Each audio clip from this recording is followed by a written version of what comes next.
Bonjour tout le monde, Miko GTR, donc voilà, elle est enfin là, la S-Tune avec la version Vespec classique. Donc on va commencer d'abord par un walk around, donc on va faire le tour de la mienne. Ensuite on fera le tour de la S-Tune en expliquant les différences qu'il y a donc de la version Nismo S-Tune à la mienne et on expliquera ce que c'est que la S-Tune. Alors déjà vas-y, rapproche-toi un peu. Les monstres, les deux lézards atomiques. Donc pour comparer aux versions d'origine, parce qu'elles ont eu des choses de modifiées, on verra tout simplement, je mettrai des photos en fonction de ce qui va se faire. Donc on va commencer par l'avant. Ça c'est un bumper, donc l'avant, le bouclier c'est d'origine. La seule chose qui a été modifiée, c'est les clignotants, qui d'origine sont orange. Ça fait trop vieillot, je trouve que ça fait trop vieillot, donc j'ai mis ceux de la version Nismo. Je vous donnerai les tarifs si vous voulez, je les ai plus en tête, mais pour ce que c'est, voilà. D'origine, ça c'est noir.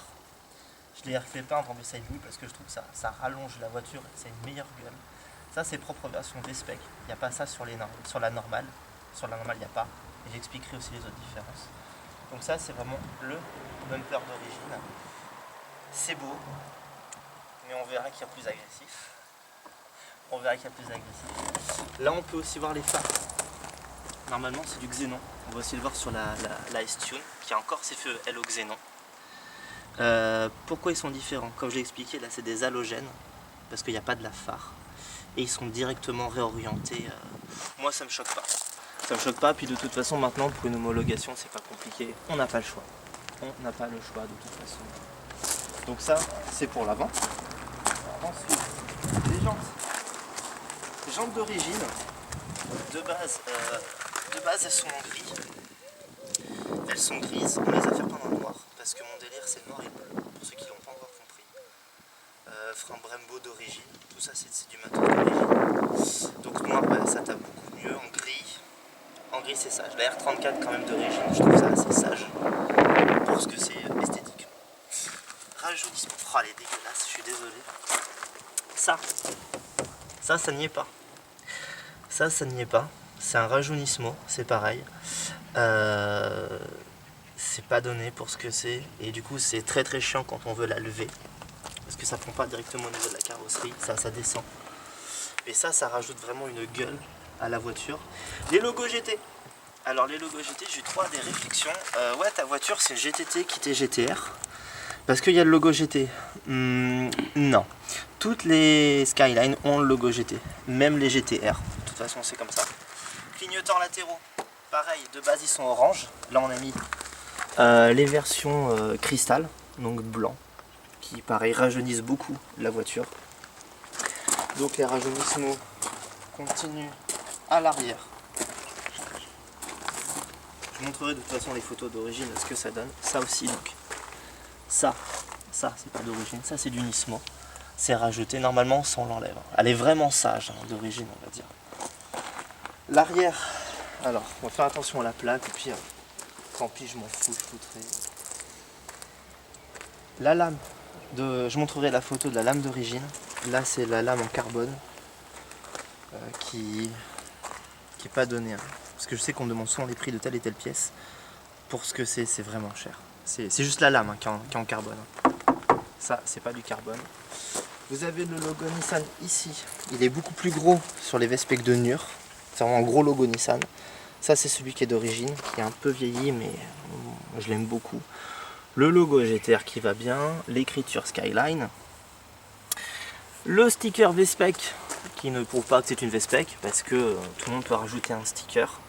Ce qui prouve que c'est une Vespec, on le verra, il y a le MFD, comme j'expliquais, et on a en bas le diffuseur en carbone pour l'appui au sol, qui est uniquement à partir de la Vespec. Il n'y est pas sur la standard. Ça se vend, c'est dur, je trouve, à adapter sur une version standard, et c'est très cher. C'est très cher, c'est du vrai carbone, donc c'est vraiment cher. Hop, les feux LED. Feu LED Nismo d'origine, c'est beaucoup plus sage. C'est vraiment beaucoup plus sage. Là, je bouge pas.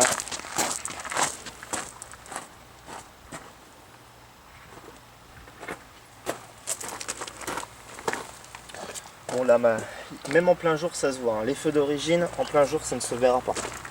Ça c'est purement esthétique, mais qu'est-ce que c'est beau. Mais qu'est-ce que c'est beau. Donc le coffre, vu que tu es à l'arrière. Donc attends, ce qu'on va faire, viens, on va montrer comment on ouvre le coffre. Donc soit vous avez la clé, serrure, soit vous avez ça. Donc vous le trouvez même sur les, je sais que c'est sur la Nissan Micra de 99, c'est le même système. Vous poussez pour ouvrir la trappe d'essence et vous le levez pour ouvrir le coffre. C'est le même câble, un trappe d'essence et coffre, c'est le même câble. Quand il faut le changer, vous lisez la notice, vous rigolez 5 minutes. La taille du coffre, j'ai pas la contenance. Je sais pas du tout la contenance. Pour ce que c'est, ça va. Sur R32, donc il est plus grand. Sur R32, il est plus grand. Pourquoi? Nous, il y a moins de place. Là-bas, anti-rapprochement. Et la batterie. La batterie qui est ici. Mais vu que les Japonais sont pas cons, si vous voulez recharger votre batterie, vous pouvez le faire directement sur la boîte à fusible qui est à l'intérieur de la baie moteur qu'on va montrer tout à l'heure. Donc le coffre est grand, on me l'a souvent demandé. Le coffre, bah, on peut mettre 2-3 sacs. Après, à vous de bien gérer. Si vous êtes bon à Tetris ou pas, c'est sûr que ça peut aider. L'arrière. Ah, l'arrière.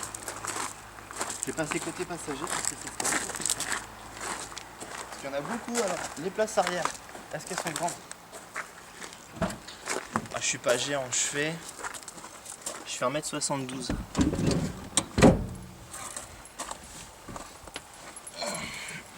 Voilà. Donc il me reste ça au niveau des genoux.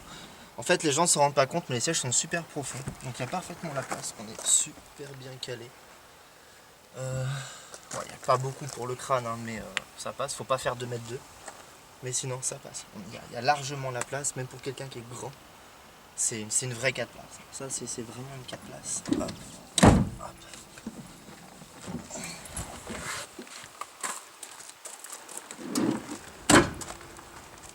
Ce qu'on va faire, les sièges c'est bon à montrer. On va passer du coup à la baie.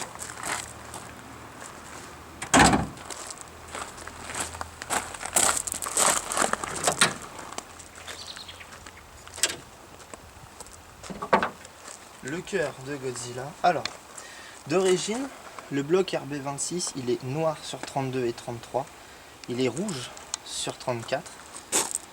Moi, dans mon délire, avec Didier Gouriou, le boss de GTR Import, je voulais bleu et noir partout. Donc il m'a dit, on va le repeindre en Bayside Blue, couleur carrosserie. Je trouve ça magnifique. C'est mon avis, après à vous de voir si vous voulez changer les couleurs.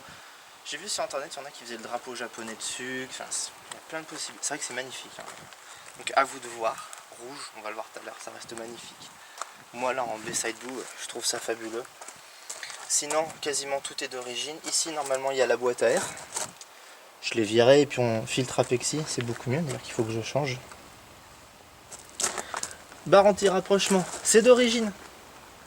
C'est d'origine. C'est d'origine, faut pas croire sur les Skyline, sur GTR, c'est d'origine. On a juste rajouté, il y a un radiateur d'huile ARC, excellente marque qui malheureusement n'existe plus. Ça refroidit bien. L'intercouleur, alors ce que j'aimerais, c'est que tu arrives à filmer, si on peut voir l'épaisseur de l'intercouleur d'origine pour le comparer à ton Nismo. Ça risque d'être difficile. Je pense que les gens, ouais, j'arriverai à le trouver sinon en photo, mais... Là ça va. Ouais, ça va. Donc, je sais pas si vous vous rendez compte, c'est pas épais, hein. Ça doit faire peut-être ça. Je sais pas si proportionnellement, si vous pouvez vous imaginer. Hein. Je sais pas des dos de pianiste, mais ça, c'est pas énorme. C'est pas énorme, mais à côté du Nismo, on va rigoler. Les durites, on a refait aussi en bleu, bleu et noir, toujours. Filtre à huile, Nissan GTR, ça c'est rigolo. On a changé l'emplacement parce que le filtre à huile, il est pas là du tout, à la base. En fait là, c'est beaucoup plus facile. La boîte, écoutez, la boîte à fusible. La boîte à fusible, elle est là. Donc, comme sur ce dessin, c'est expliqué, de toute façon il y a le même en anglais. Quand vous pouvez brancher votre chargeur de batterie, donc il y a ici et là de l'autre côté.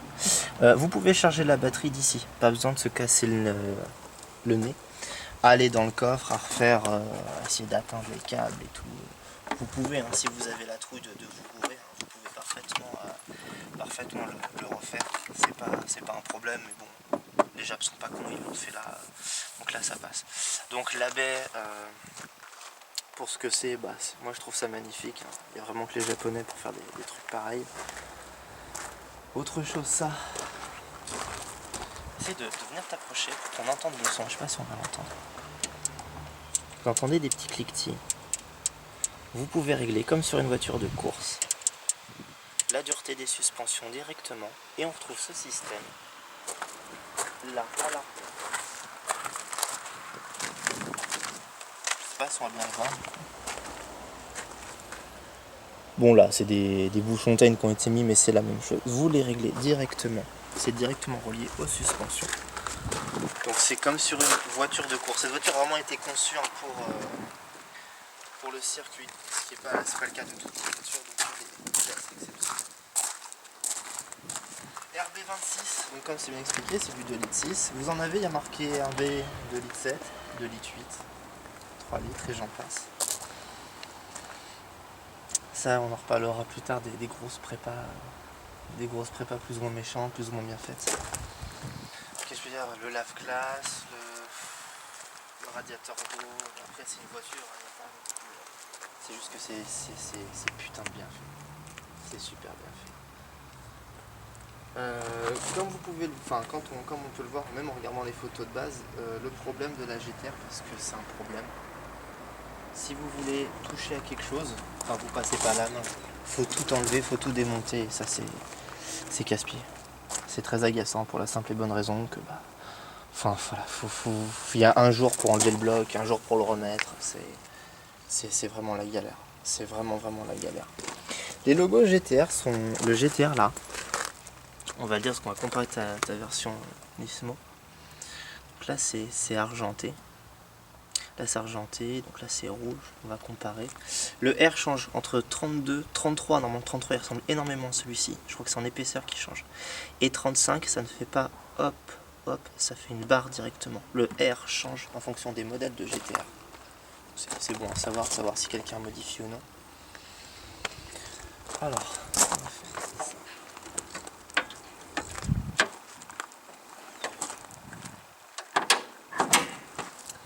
Donc là on a une vue d'ensemble de la voiture au niveau des sièges. Je vais pas après voilà, les sièges, les ceintures, c'est une voiture, on va pas non plus. Le compteur Nismo, vous l'avez déjà vu dans les vidéos, je le compare avec le compteur d'origine qui lui est bridé à 180 km/h. C'est assez frustrant quand on a une voiture comme ça d'avoir une aiguille, un chiffrage qui dépasse pas les 180. Donc le compteur Nismo lui il va jusqu'à 320. Le MFD j'ai déjà montré dans une autre vidéo, mais on va comparer avec quelqu'un d'autre. Donc voilà, les vues d'ensemble de la voiture. Si je devais changer des choses, ça serait capot de V-Spec 2 qui a une prise NACA sur le dessus là, directement en carbone, qui vient refroidir directement les turbos. Avant qu'on me pose la question, je le sais, c'est plus de 4000 € le capot.